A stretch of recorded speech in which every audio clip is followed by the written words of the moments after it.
All right, welcome to the first episode of the Piano Pedagogy Podcast, a podcast where we talk about fundamental concepts of piano pedagogy, as well as delving into other subjects related to piano teaching.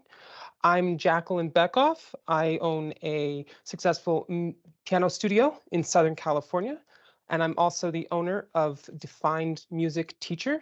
With me here today is Arianne Lakra, the owner of Whittier Family Music School in Southern California.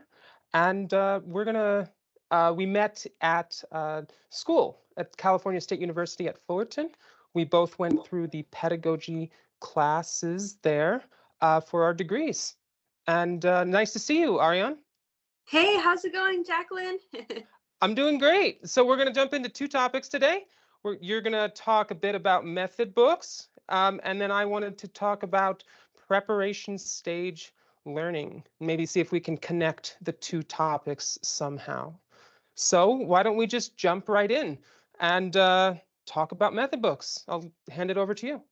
All right, great. Thank you. Well, hi, I'm Arianne, and really excited to be here for our very first Piano Pedagogy Podcast. Wanted to just get started with the basics, talk about some method books that we use, especially in the preparation stage, but also at any level, and sort of compare and contrast each of the books that I had in mind.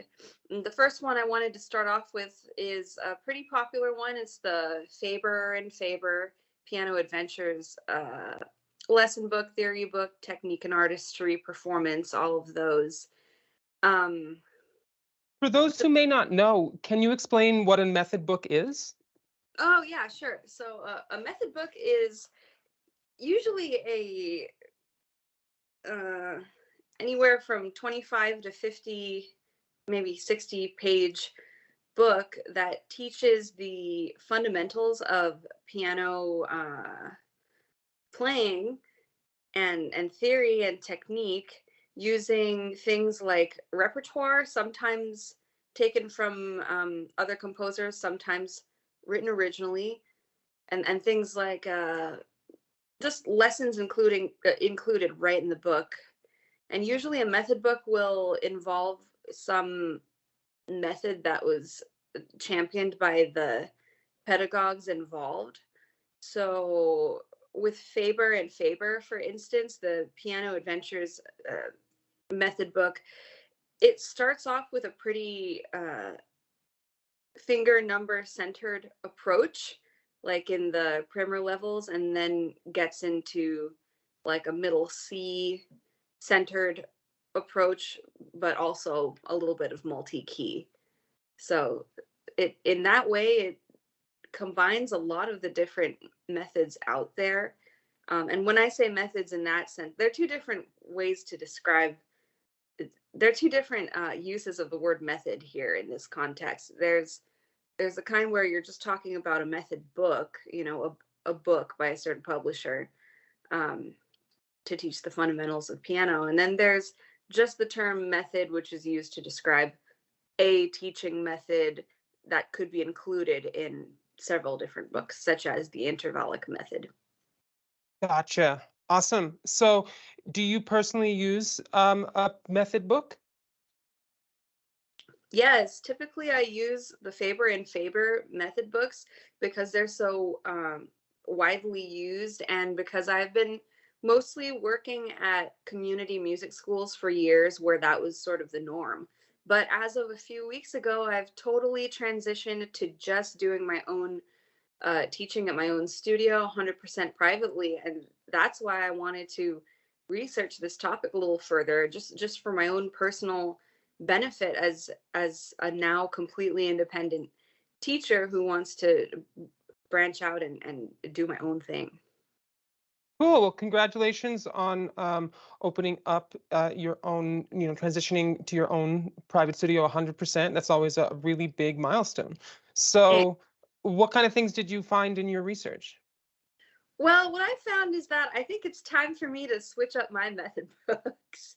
Because over the years, I've been teaching piano for 9 or 10 years now, and I've noticed that there's no one size fits all method book for every learner. Every student is so wildly different from one child to the next. I mostly work with children, but some adult learners too. And the the way that the Faber book goes about teaching can be both effective and refreshing in the repertoire choices, but also it can get really confusing for kids who might like to stick to just middle C, or maybe just hands positioned one octave apart, as opposed to, one hand lowest pitch on middle C, the other hand lowest pitch on, say, like E in the bass clef, which breeds inconsistencies from one page to the next. It gets so different sometimes. So I've been looking into John Thompson's method, which is a little bit more consistent. The hands are always just one octave apart. And there's so many criticisms of that method too. But what I have noticed is that adult learners seem to gravitate to John Thompson's method. Gotcha. So, would you say that the primary difference, especially in the early method books, is the approach to staff reading? Oh yeah, I think so. And even pre-staff reading, you could have floating letter names in the air in on the page. I mean, not in the air, but it feels like it's in the air when you read it.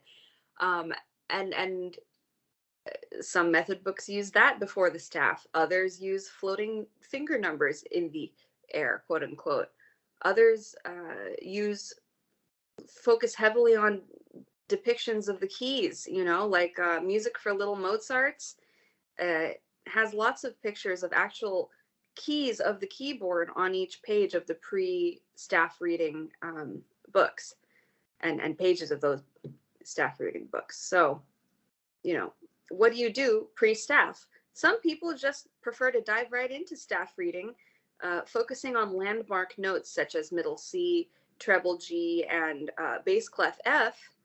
So that's another interesting way of going about it. But I find that in my experience, a lot of the younger students struggle to remember which one is treble G and which one is bass clef F. No matter how many times I seem to drive home the point that the bass clef is centered around the F line and the treble clef is kind of focused in on the G line, for some reason, it doesn't seem to reach people as effectively as telling them that the landmark note they should focus on is middle C. Gotcha. Yeah. So, I think it's so useful that we do have method books because when trying, especially as a new teacher, there are so many questions that you have about what order you should teach something. How do you teach this? Because it's been so long when someone starts teaching piano. It's been such a long time since they themselves have first learned to read on the staff, and it's so easy for us to just completely forget what it's like not knowing that, right? It can be easy. I remember when the approach that I had when I was a child. They just throw all the notes at you. And they're like, all right, here we go. We're knowing all the notes from bass C up to the top of the staff, and now we're just gonna go. And that works for some students, but it can be so overwhelming, and teachers can get just in this. Well, why don't you why don't you understand? I already told you what this means. But by using a method book to introduce these things slowly, it can be so useful for inexperienced teachers. Right, right, right. Especially in the first few years of a teacher's career, uh, the method books, each different lesson displayed on a different page of a method book, whether it's Alfred, um, Hal Leonard, Bastion, any of these big publishers, it can really remind us a lot of the things that we take for granted when we're getting ready to sit down and teach someone who's totally new to all of these concepts. Yeah, absolutely. And I think that they're so useful for that. My partner is a dog trainer. And Right. there are no dog training method books. There's no, you can't pick up and learn in order for, follow along. And it's so interesting watching the struggle that, they have as a result of that versus, being able to just pick up a method book and having the order of concepts already be kind of uh, selected for you. Um, do you find that the more you're teaching, the more you comfortable you get with going off book, as it were, to kind of to using a method of teaching something that's not the one in the book? Absolutely. If I find that a student of mine is just starting out and, really excited to play whatever it is that they wanted to play from the beginning, whether they made a personal goal to learn a new TikTok song or something that's trending, then they find that they have to do all this unexpected work just to get the fundamentals down. That could really be a blow to their morale. And so I just sometimes like to shake things up, go off book and say, hey, you know what? Why don't we just learn this piece you've been wanting to do by rote, or some adaptation of it, or maybe something that I was taught by a family member or an old teacher that didn't involve a book. I always find that students' eyes will light up when they're struggling with the book, and then we do some kind of palate cleanser just to uh, provide that fun that they are craving during a lesson. Yeah, absolutely. The longer I teach, the more I am comfortable with just kind of things, shaking things up. Now, you mentioned that you were interested in the John Thompson method. Is that something that you feel like you're going to switch over to from Faber? Absolutely. I remember using it as a kid, actually, and I just went into the Mose Fullerton music and picked up a few copies of a John Thompson pre-A, I think, method book for later beginners. And I was pleasantly surprised to learn that my new adult student took to it immediately. She had some guitar experience and she loved that every single page featured a diagram of the keyboard at the top before we had to delve into the actual piece. Plus, the majority of the pieces, which, by the way, basically throw you right into staff reading from the get-go, are somewhat centered around middle C and pretty focused on stepping before they get to things like intervals, like fifths and leaping. And this is in contrast to the Faber method, which I feel throws you right into fifths from the second staff piece offered. Yeah, that's right. The very early on, they don't name it as a concept, but they do have you using multiple, those large fifth intervals, which can certainly be a struggle for some students. Absolutely. So I remember we had a conversation a few weeks ago about the idea of just throwing out method books almost entirely, right? And going your own way. So would you say that's something that most teachers should be, should be doing? They should move away from the method books, or do you think that there's a place for the method book? Oh, good question. Well, um, I've spoken to some advanced teachers. When I say advanced, that doesn't necessarily mean all their students are advanced. A lot of them are teaching complete beginners, but they're veteran teachers who have become disillusioned with the method book as a concept. And I think it's, if not something that teachers should do per se, maybe it's something that teachers should at least consider, that hey, it is possible to achieve success as a piano teacher, and for a student, by just going with hand-picked repertoire selections, etudes, exercises, scales, chords, and the like. We don't necessarily need a book that someone else has published full of pieces that someone else has chosen, excuse me, and exercises that someone else has chosen, to find that sort of musical clarity that we so badly want our students to achieve. Yeah, I can agree with that. I think it should be said, though, that if a teacher does decide to kind of forego the method book or go off book, as it were, that they should strongly consider what it is, why they are choosing a particular piece, right? And that ordering of technique and reading is so important as well. Even if you're going off of that, you still need to consider that for sure. Mhm. And if you are going to go away from those method books, you should be able to explain to yourself, I'm choosing this piece because this, and then the next piece after that is going to be this one because, if you're going to go off that script, you want to make sure you don't get kind of lost, and then a year later you realize that there are these glaring holes in your students' knowledge, right? Oh yeah, and I think the one of the most important things to consider when you go off book and you decide to teach a student uh, just repertoire, exercises, etudes, scales, chords your way, is that you'll need a solid lesson plan specifically focused on technique for any given piece of repertoire that you choose. So let's say you want to teach a student, I don't know, Bergmüller's Arabesque. That's a popular uh, elementary, very early intermediate piece.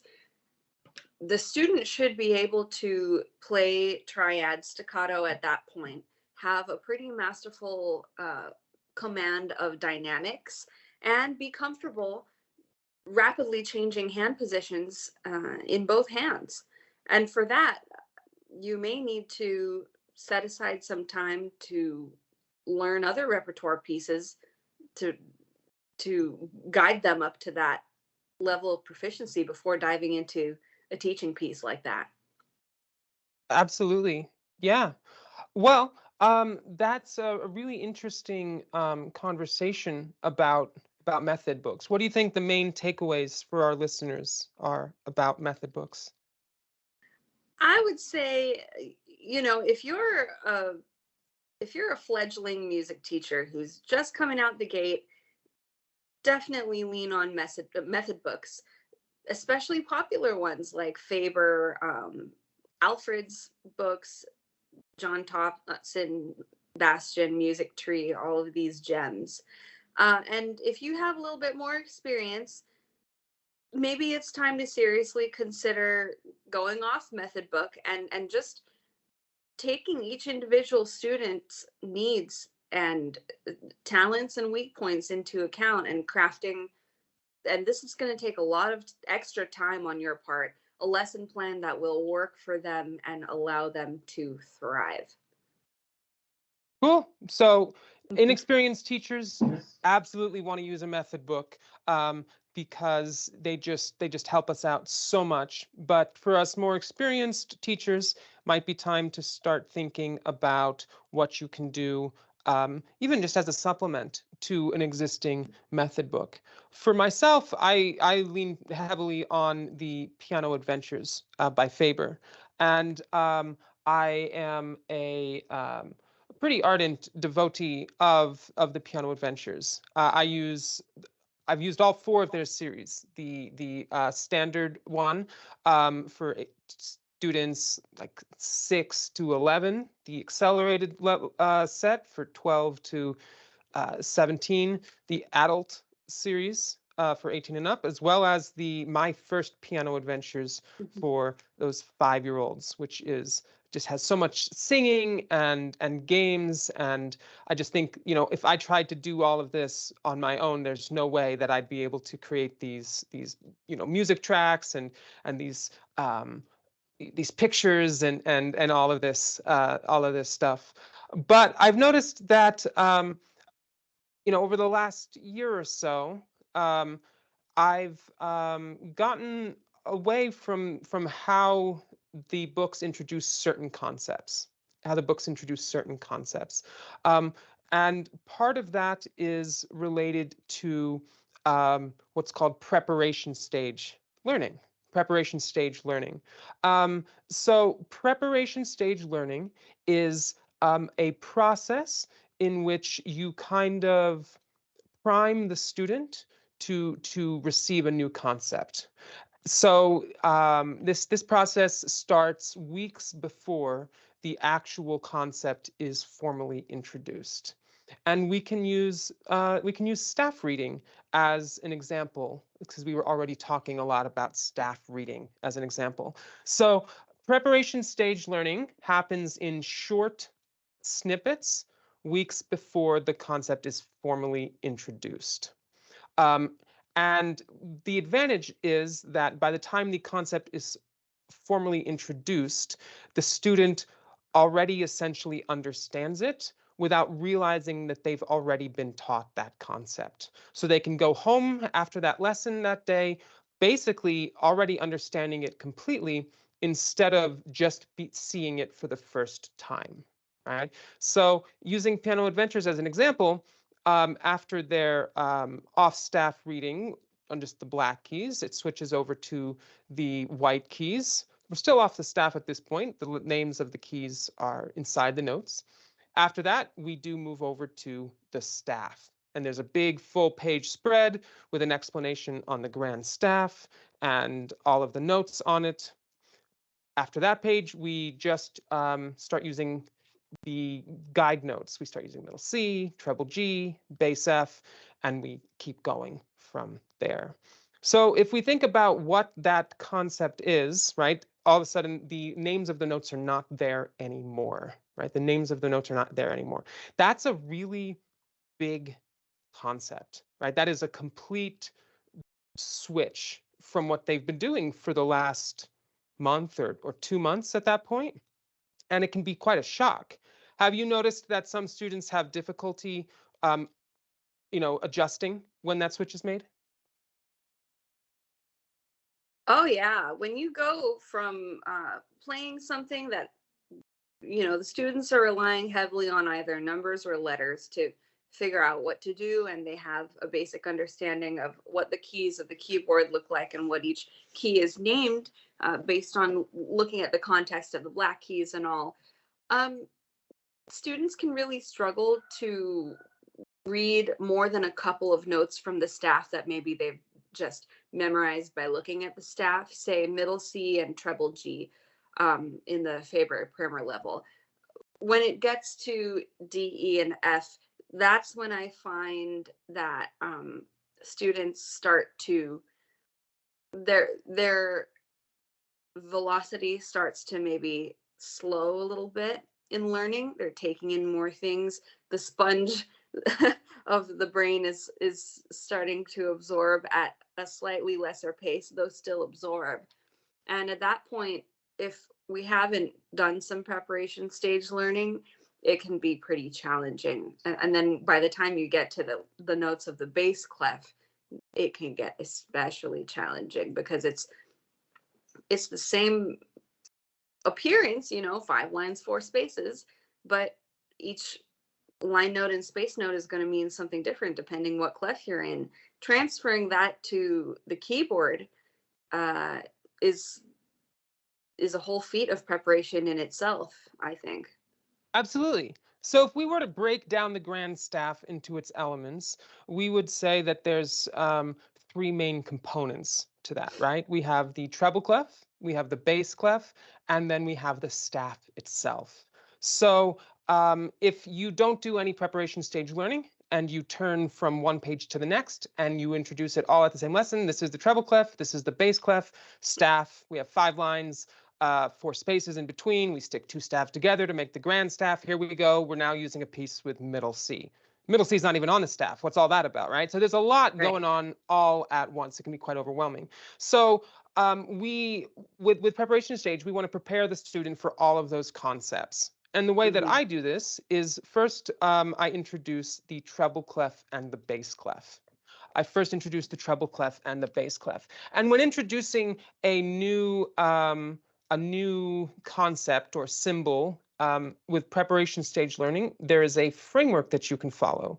Then that framework is hear, do, and see. Hear, do, and see. So good old hear, do, and see. Hear, do, and see. Yes, Professor Edwards would be proud that we remember this. So that means is that music is ultimately sound. So before you name something, before you even talk about it with a student, they should have an opportunity to hear that thing in action, right? And for the staff, that's not really a concern because all of the music we've been playing is already what we're going to be hearing from the staff, right? And then after that, you need to give your student the opportunity to do something with the thing. So for the treble clef and the bass clef, that might be giving them the opportunity to draw it, teaching them how to draw it. And then after they have done it, they see it as well, right? They see it in action. So what I do with the treble clef and the bass clef happens over several weeks. The first week that I introduce them, I just tell my student that there's some musical symbols that I want to show them. And then I draw a treble clef on my whiteboard and I ask them if they've ever seen this symbol before.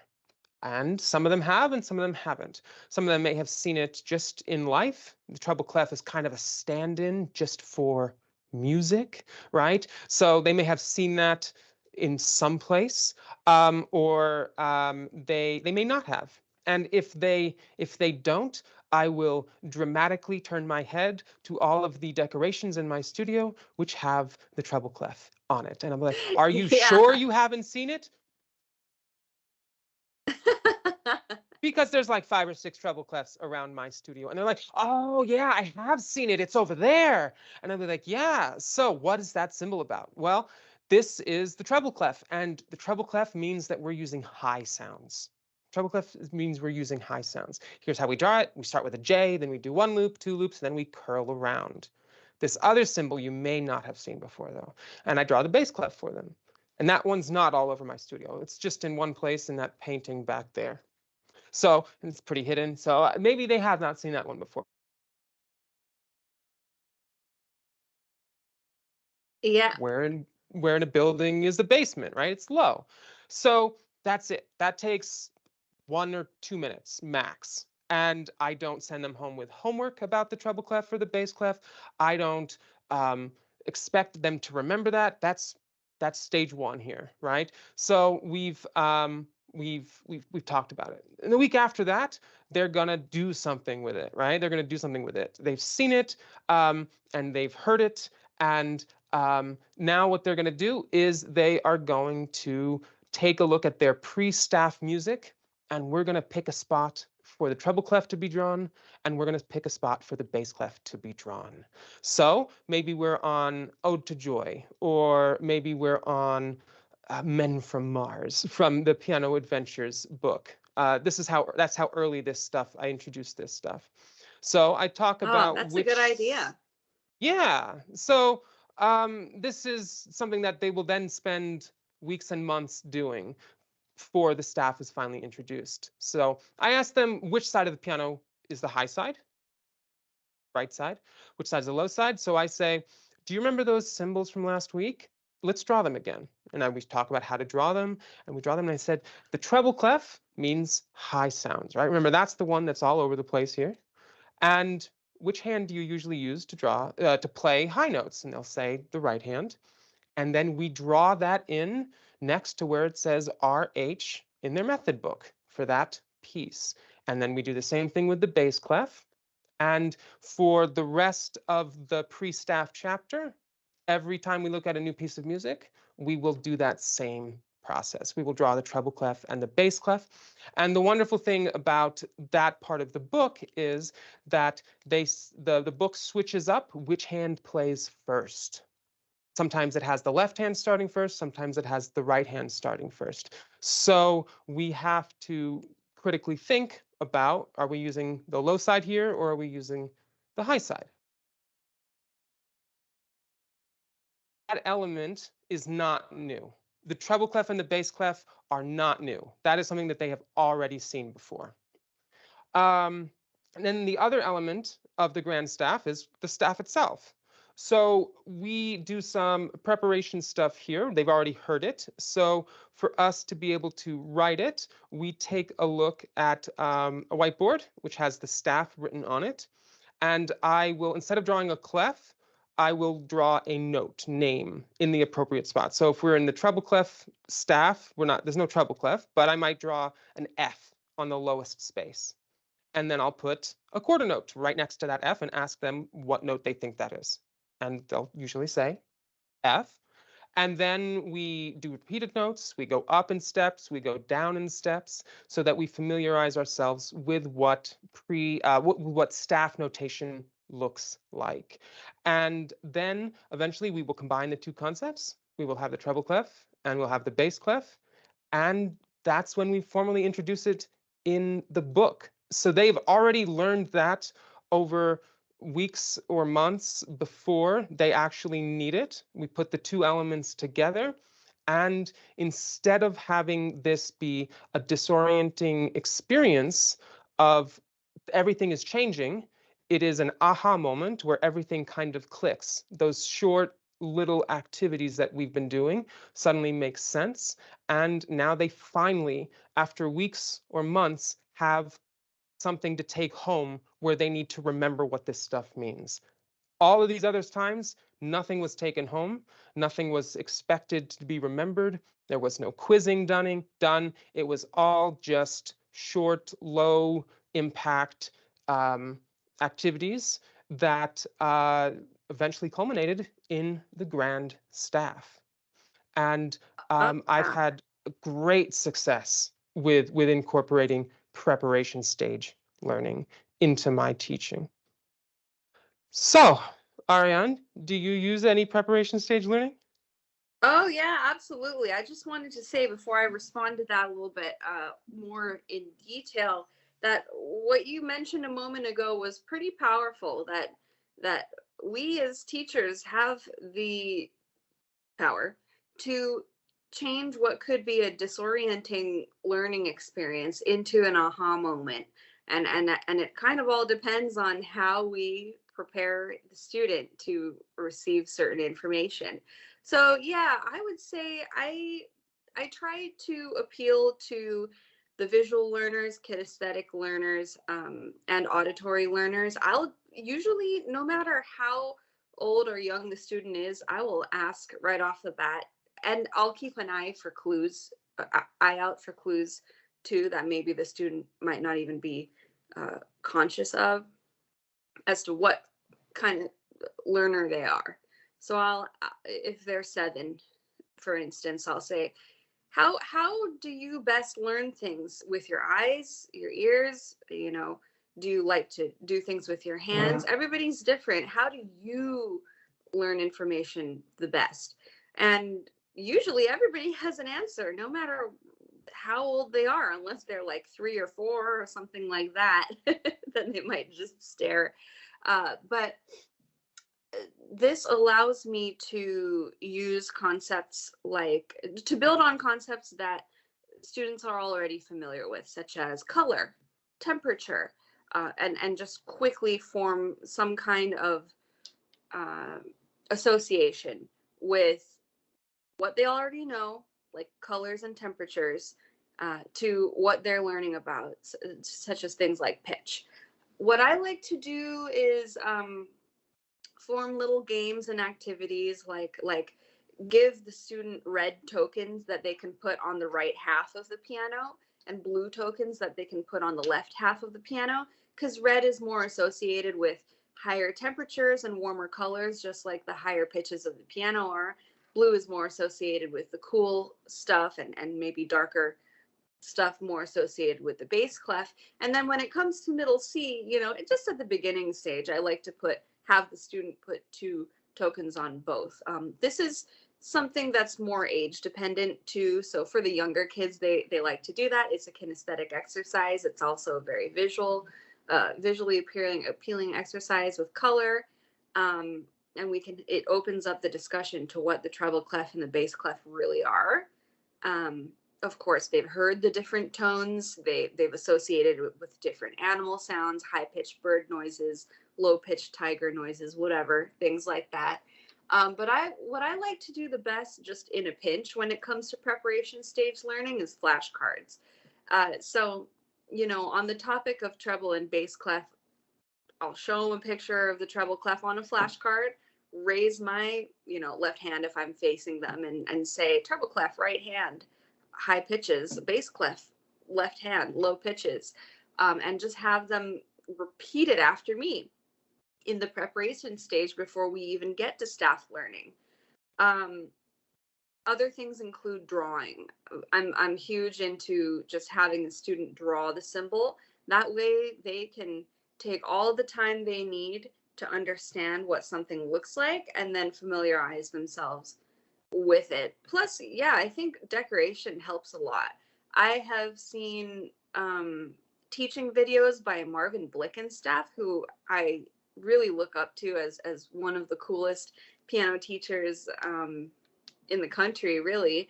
And he, just as you do, I don't know if the listeners can see maybe if they're watching the video they could see, but Jacqueline's decorations, as you were saying, you have the treble clef and the staff and the bass clef in the background in some of your decorations.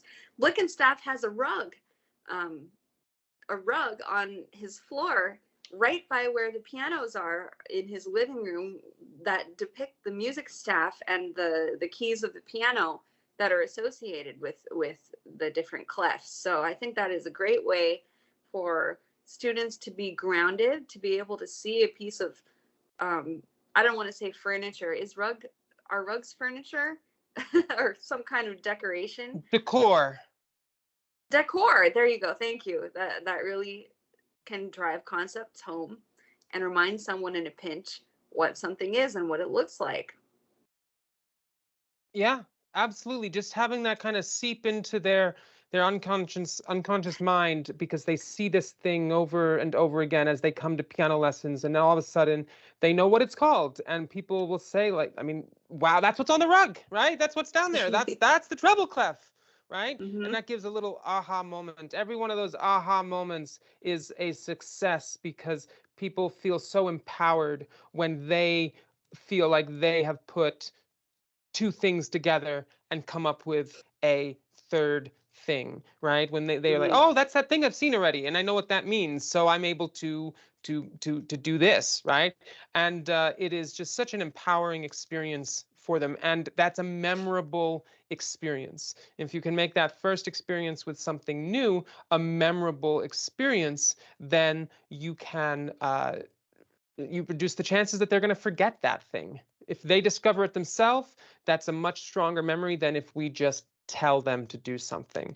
Telling, unfortunately, is not the same as teaching something. So it's so much more powerful when it's self discovery rather than teacher driven discovery. Yeah. Mm-hmm. Well, what do you think are big takeaways from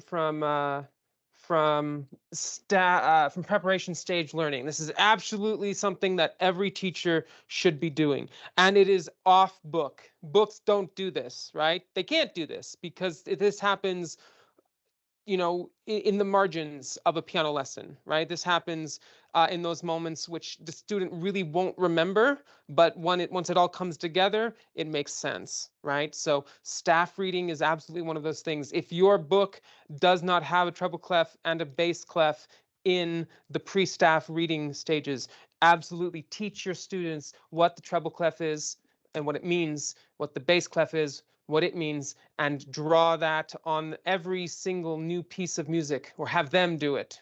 Have them draw their own treble clef and bass clef, so that by the time they get to it, it is not new and disorienting.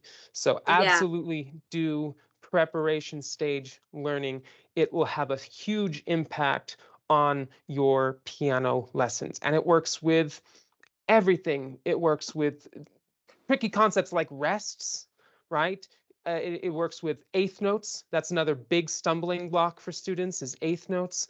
Um, and these tricky concepts can become much easier to digest, and you don't have your students feeling lost and confused. Any takeaways you think I missed?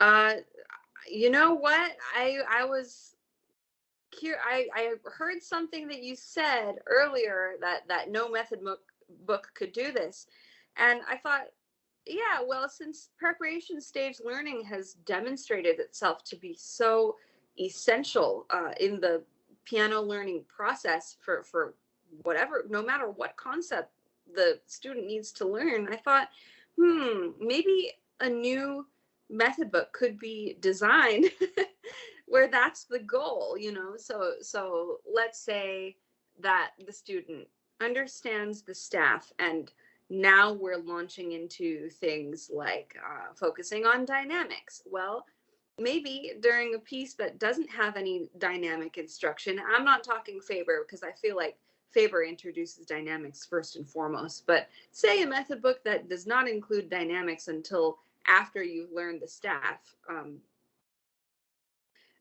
Just as a shoddy hypothetical here. Well, maybe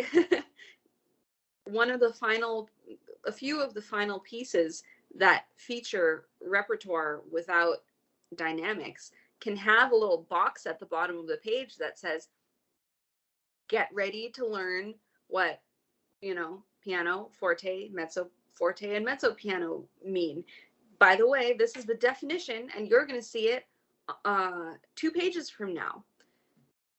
Yeah, I remember hearing Professor Edwards, our teacher from California State, Fullerton. I remember her saying once that there comes a point in every teacher's career where she's like, I should design a method book. I should write a method book. And I never really understood what she meant until a couple of years ago when I'm like, there's a better way to do this, right? There's a better Mm-hmm. way to teach this specific thing, and we Uh-oh, we froze. Oh my. I'm certainly not going to get myself into designing a method book. You can make adjustments, right? You can make adjustments. You can pull in other resources. You can do off-book activities. You can include copies of other resources. So you can customize the experience that your students have with their method book by adding on to it or taking away things. Maybe you feel like Mm-hmm. some of this stuff is redundant, right? Maybe you Mm-hmm. feel like some of it's redundant, and it just skip it if you feel like that's something that your student can handle. Experiment, right? Right. Couple maybe 6-8 months ago, I started skipping the early white key pieces because they introduced the white keys, but with my preparation stage learning, by the time that they get to the white keys, they already know all the names of the white keys. So we jump straight from black keys to see the C, D, E, F, G march, because all of that other stuff, I feel like it's redundant now.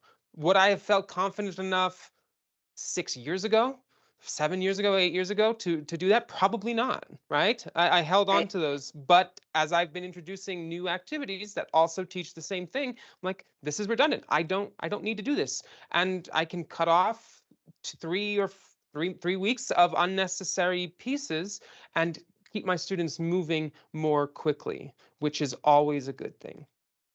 Absolutely. If there's redundance, or if there's, no method book is infallible. If you think there's something in there that is consistently confusing your students, because it's being taught at the wrong time or in the wrong context, you can skip it, add it in later, come back to it, whatever you need to do um, to tweak it. But there's no way that you can just teach 100% by the book, the way that method books are right now. Unless And I you've don't think designed that's your going to own method change. book, unless you are the designer of your own method book, then you probably believe 100% that everything in there is exactly where it should be. But if you And haven't even designed your then, own method book, then you should probably not just use it right off the shelf. And you probably should not just turn the page and be like, all right, this is a brand new concept. We're going to learn this today, and mhm, send your students home with their poor little heads absolutely spinning from that new concept. yeah. That's why I think, the topic that I chose about method books, the topic that you chose, preparation stage learning, they're so connected. And so I'm glad that we kicked off the podcast with these two topics, because there's just a lot to dive into. Absolutely, absolutely.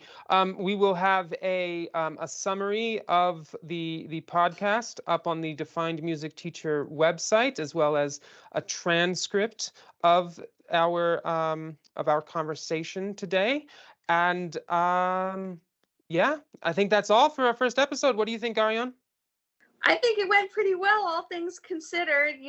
There's so many cool things to think about. It's inspiring to be able to talk to a colleague before going off to my own lesson in an hour to teach a group of three siblings/cousins a few blocks away from me. I have some new ideas for what to do with their activities today already, and it just keeps things fresh, because it can be kind of isolating being a private piano teacher with just yourself as your own colleague all the time. So, Absolutely, it's quite an adjustment to go from a pedagogy program where you're surrounded by all of these other teachers and you're surrounded by these intelligent professors that just want to give you their knowledge, to all of a sudden just being surrounded by people who it's your job to teach them, and they don't have that they don't contribute the same thing back. We all learn something from our students, absolutely,